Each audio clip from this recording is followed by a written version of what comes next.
Hello everyone. Let's एब्यू R Y में आपका स्वागत है। आज हिस्ट्री की क्लास 7 एनसीईआरटी है और लेसन नंबर 6 है। और इस लेसन का नाम है ईश्वर से अनुराग। आज हम इस टॉपिक के अंदर भक्ति आंदोलन से संबंधित सभी धर्मों के बारे में जानेंगे, किसकी और किस शताब्दी से प्रारंभ की गई है। तो इस लेसन के अंतर्गत बहुत सारी इंफॉर्मेशन है जिसको हम इस टॉपिक के अंदर कवर करेंगे।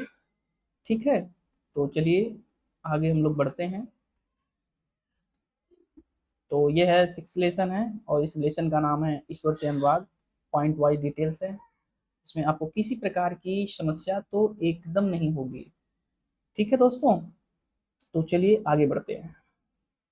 देखिए, भक्ति का भाव। देखिए, एक पांडुलिपि है। ठीक है, भक्ति का अर्थ होता है ईश्वर के प्रति गहरा प्रेम और अनुराग, जिसमें व्यक्ति खुद को पूरी तरह ईश्वर को समर्पित कर देता है। बात भी सही है। यदि भक्ति है तो उसमें किसी प्रकार का एक जैसे बीच का बिचौलिया होता है, दलाल होता है, उसमें किसी प्रकार का बिचौलिया नहीं होना चाहिए। ईश्वर के प्रति यदि गहरा प्रेम है, अनुराग है, तो व्यक्ति को खुद को पूरी तरह ईश्वर को समर्पित कर देना चाहिए। यह भाव जाति, धर्म, लिंग या धन दौलत के भेदभाव से परे है, सभी के लिए खुला है। बात भी सही है, सभी धर्म के लिए, सभी जाति के लिए, ऐसा नहीं किसी प्रकार का भेदभाव। देखिए, अनुच्छेद 17 में भी उल्लेख भी किया गया, आप किसी लिंग जाति से भेदभाव करते हैं तो यह अपराध माना जाएगा।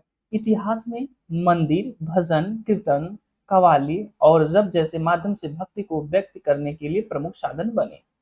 ठीक है, ऐसा नहीं कि आपको ईश्वर ने ये चढ़ा दीजिए, फूल चढ़ा दीजिए, गंगा नहा लीजिए, ऐसे कर दीजिए, तो ऐसा कुछ भी नहीं है। ईश्वर बड़े सरल स्वभाव के लोगों से मिलते हैं।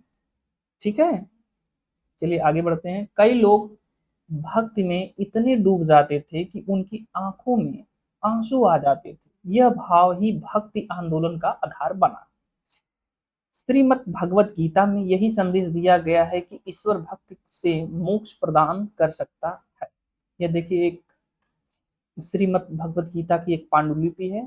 ठीक है, रथ पर बैठे हुए हैं श्री कृष्ण और अर्जुन। देखिए, ये हैं, एक घोड़े हैं। ठीक है, ये पांडुलिपि है। इसी प्रकार हम डायग्राम को भी लेते चलते हैं। प्रारंभिक धार्मिक और सामाजिक विचार। प्राचीन समय में लोग अपने अपने समूहों के देवी देवताओं की पूजा करते थे। नगरों, व्यापार और साम्राज्यों के विकास से विचारों का आदान प्रदान बढ़ा। कर्म सिद्धांत व्यापक रूप से स्वीकार किया गया। अच्छे और बुरे कर्मों के अनुसार जीवन, मरण और पुनर्जन्म होता है, ऐसी लोगों की धारणा थी, ऐसी लोगों की मान्यता भी थी। समाज में धारणा थी कि उच्च जाति में जन्म लेने वाले विशेष अधिकार मिलते हैं। यह एक कई धार्मिक ग्रंथों में दर्ज था। इस असमानता से असंतुष्ट लोग बौद्ध और जैन शिक्षाओं की ओर मुड़े, जो व्यक्तिगत प्रयास और समानता पर बल देते थे। बात भी सही है। भगवान ऐसा थोड़ी है कि किसी के लिए, एक के लिए बेटर करेगा, एक के लिए बहुत। जब भगवान के ही हम अनुयायी हैं, भगवान की ही दी हुई देन है, तो बड़ी ठीक है, सबके लिए समान अवसर होना चाहिए। ऐसा थोड़ी है कि किसी के लिए बहुत ज्यादा प्रायोरिटी दी जाए, किसी को नहीं। कुछ लोगों में माना कि सच्ची भक्ति से ईश्वर जन्म मरण के चक्र से मुक्त कर सकता है। यह विचार श्रीमद् भगवत गीता में लोकप्रिय हुआ। भक्ति की शुरुआत। देखिए, विष्णु, शिव, दुर्गा जैसे प्रमुख देवताओं की पूजा बढ़ी। भक्ति मार्ग का हर वर्ग के लिए खुला, कोई भेदभाव नहीं। भक्ति का अर्थ होता है किसी देवता के प्रति प्रेम और श्रद्धा। यह आंदोलन कर्मकांड से अधिक प्रेम और समर्पण पर केंद्रित था। इसमें कोई बंधन नहीं था, चाहे कोई अमीर हो या गरीब, उच्च जाति हो या नीची जाति, स्त्री हो या पुरुष, सभी के लिए यह मार्ग खुला था। यह विचार कि भगवान की कृपा किसी को भी मिल सकती है, समाज में गहराई से फैलने लगा। दक्षिण भारत में भक्ति और नयनार और अल्लवार, ये देखिए, मणिक मणिक बसागर की एक कांस्य प्रतिमा है। ठीक है, नयनार शिव के भक्त थे, अल्लवार विष्णु के भक्त थे। इसमें देखिए, दो लोग थे, कौन कौन कौन थे? एक नयवार थे, एक अल्लवार थे। जो नयवार थे वे शिव के भक्त थे, यानी भोलेनाथ के भक्त थे। जो अल्लवार थे ये किसके थे? विष्णु के भक्त। नयनारों के 63 संत माने जाते थे और अल्लवारों के 12। 7वीं से 9वीं शताब्दी में सक्रिय हर जाति और पृष्ठभूमि से संत शामिल घूम घूम कर भक्ति गीत गाते स्थानीय देवी देवताओं की प्रशंसा करते। प्रमुख नयनार, नयनार में देखिए अपार, सवंदर, सुंदरार, मणिका, वाचार। ठीक है। अब इसमें देखिए नयवार में ये कौन कौन से लोग आते थे? संत। ठीक है। अब प्रमुख में देखिए अल्लवार में देखिए पेरियाल, लवार, अंडाल, तोरण, डिपोडी, अल्लवार, नमालवार। ठीक है। इनकी रचनाएं क्या थी? तेवरम, तिरुवाचकम, दिव्य प्रबंधम में संकलित है। ठीक है। तो ये कांस्य मूर्ति है। तो आगे चलते हैं। किसी प्रकार की समस्या तो आप पूछ सकते हैं कमेंट के माध्यम से। मंदिर और भक्ति परंपरा। चोल और पांड्य राजाओं ने संतों की यात्राओं वाले स्थानों पर मंदिर बनवाए। जैसे क्या थे? जो चोल राजा थे और पांड्य राजा थे, संत जहां जहां यात्रा करते थे उन स्थलों पर मंदिर बनवाए। देखिए ये जो बैठे हैं संत ही हैं, वृक्ष के नीचे हैं। ठीक है। मंदिर भक्ति गीतों और पूजा और सामाजिक मेलजोल के केंद्र बने। संतों की जीवनी लिखी गई जिनमें भक्त की संदेश और चमत्कार दर्ज थे। शंकराचार्य और अद्वैतवाद। शंकराचार्य किसके समर्थक थे? अद्वैतवाद। जन्म उनका कब हुआ था? 8वीं सदी में। कहाँ हुआ था? केरल में। इनके सिद्धांत क्या थे? अद्वैतवाद, आत्मा और परमात्मा एक है। ठीक है। ब्रह्म यानी निराकार और निर्गुण है। किसने कहा? शंकराचार्य। संसार माया है। ठीक है। मोक्ष यानी ज्ञान के मार्ग से संसार का त्याग करके कहां से मोक्ष प्राप्त होता है? देखिए ज्ञान के मार्ग से होता है और संसार का त्याग करके। 4 मठों की स्थापना की और वेदांत का प्रचार किया। किसने? शंकराचार्य। रामानुज आचार्य और विशिष्ट द्वैतवाद थे। इनका जन्म 11वीं सदी में। कहाँ हुआ था? तमिलनाडु में। ये अल्लवार संतों से बहुत प्रभावित थे। इनका सिद्धांत था विशिष्ट द्वैतवाद, यानी आत्मा परमात्मा से जुड़ने पर भी अपनी पहचान रखती है। मोक्ष कहाँ से होता था? भगवान विष्णु यानी कृष्ण की अनन्य भक्ति से। उत्तर भारत के भक्ति आंदोलनों को प्रेरणा मिली। ये उत्तर भारत जो ऊपर वाला भाग था। ठीक है।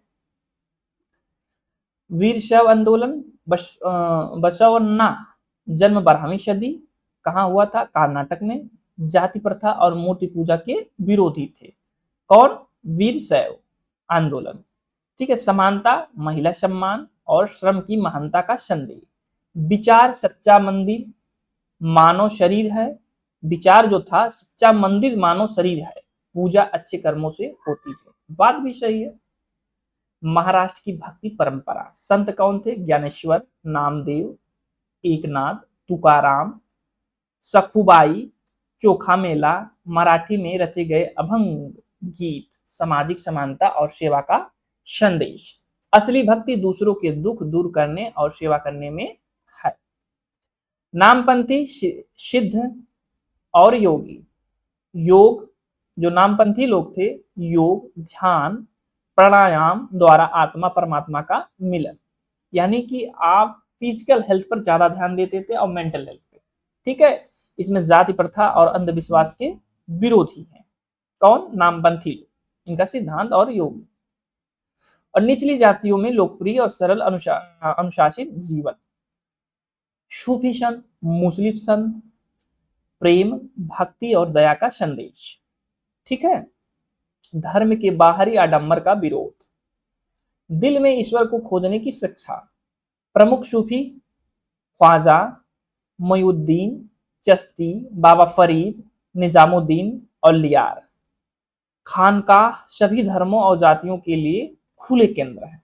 ठीक है। ऐसा नहीं कि किसी के लिए बंद है, सभी जातियों के लिए। ठीक है। ये आनंदित सूफी संत लोग हैं। ठीक है। ये देख लीजिए चित्र में कितने सुंदर है। कबीर 15वीं 16वीं सदी के संत हैं। जन्म इनका मुस्लिम जुल्हा परिवार में हुआ था। जो संत कबीर जी हैं। ये निराकार ईश्वर के उपासक हैं। हिंदू मुस्लिम दोनों धर्मों की बाहरी रस्मों की आलोचना भी की है इन्होंने। भाषा यानी बोलचाल, और इनकी भाषा जो थी बोलचाल की थी ताकि हर कोई समझ सके। संदेश था इनका, क्या संदेश था? भक्ति से ही मोक्ष है, जाति धर्म से ऊपर इंसानियत। बात भी सही है। मुझे कबीरदास बड़े प्रसन्न, मुझे लगता है कि बहुत अच्छे इनके विचार थे कि भक्ति से ही मोक्ष है, पर जाति धर्म से ऊपर उठकर भी एक चीज है, क्या है? इंसानियत। इंसान के अंदर इंसानियत होनी चाहिए। पर इस जमाने में तो हैवानियत ने बहुत प्रकंड प्रचंड कहिए प्रचंड कांड कर रही है। गुरु नानक और सिख आंदोलन। जन्म देखिए गुरु नानक का 1469 ईस्वी, तलवंडी यानी अब पाकिस्तान में है वो स्थान। शिक्षा है एक ओंकार, एक ईश्वर, जाति धर्म के भेद ना मानना। तीन मुख्य सिद्धांत थे, क्या क्या? नाम जपना, कीरत करनी, बंड छकना। यानी नाम जपना मतलब ईश्वर को याद करना, कीरत करनी मतलब ईमानदारी से काम करना, बंड छिकना मतलब जो मिला है उसे दूसरों को बांटना, यानी ज्ञान हुआ जो भी हुआ आपके पास। गुरु ग्रंथ साहिब में शिक्षाओं का संकलन, गुरु गोविंद सिंह द्वारा खालसा पंथ की स्थापना। किसके द्वारा? गुरु गोविंद के द्वारा खालसा खालसा पंथ की स्थापना की है। देखिए इसमें नोट कर लीजिएगा, गुरु ग्रंथ साहिब में। ठीक है, आगे चलते हैं। तो ये लेसन दोस्तों यहीं पे समाप्त हुआ। तो इस चैनल को लाइक सब्सक्राइब शेयर करिए। किसी प्रकार की क्वेरीज हो, मैंने चैप्टर के पॉइंट टू पॉइंट चीजें जो महत्वपूर्ण हैं परीक्षा की दृष्टि से, ठीक है, मैंने सारी चीज को इंक्लूड किया है इसमें। आपको किसी प्रकार की समस्या हो तो आप कमेंट के माध्यम से पूछिए, जिससे कि ज्यादा से ज्यादा लोगों, अपने दोस्तों को शेयर करिए जो पढ़ने वाले बच्चे हैं, ज्यादा से ज्यादा लोग शेयर करिए। Thank you so much.